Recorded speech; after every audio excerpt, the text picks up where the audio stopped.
So for this week's quilt story, we've got the Queen of Curves, Jenni Haynes, and it's actually your otherwise known as Papper Sten. Oh, beautifully. It's Swedish, which means paper, scissors, stone.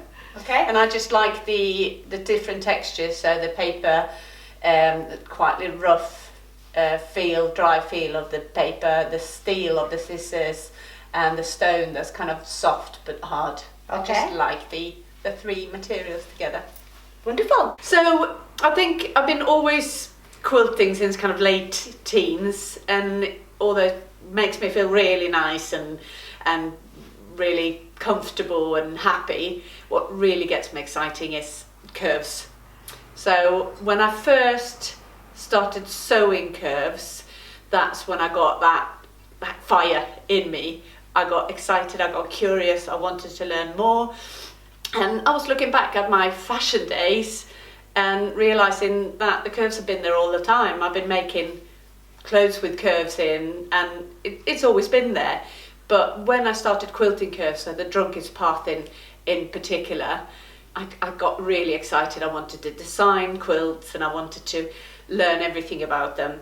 Already at home economics when I was little, I was told off because I always changed the pattern and I couldn't stick to a pattern. So you've got form. So I'd rather just make it up my own very particular way than follow something exactly. So I would say just take some pieces and cut them up and sew them together. It's almost like when you're driving on a road and then you see a sign and you take off-road that you don't know where it's leading, and then you find something, maybe it's a bit of the Peak District or something that you haven't seen before.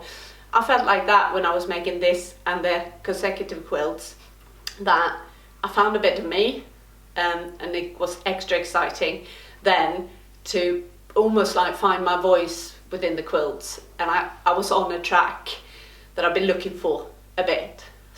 I don't design for a purpose so much.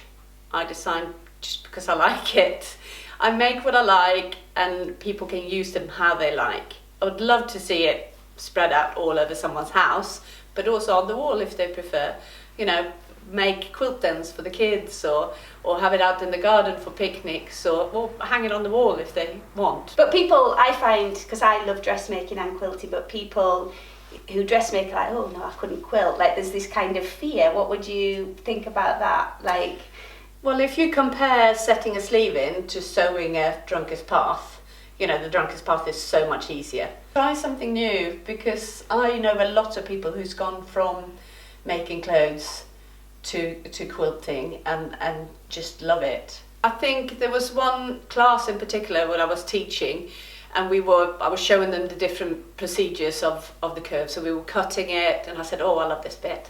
And then we were sewing it and I said, oh, I really love this bit. And then we were pressing the curves and I said, oh, I like this bit. And someone saying, oh, it's almost like if you like curves. And I said, yeah, it's every piece of it. It's the motion, it's the getting a convex and a concave together. It's like a puzzle. It's almost like these little wooden mind map puzzle that you have to fit together in a way. And I find it really intriguing and really exciting.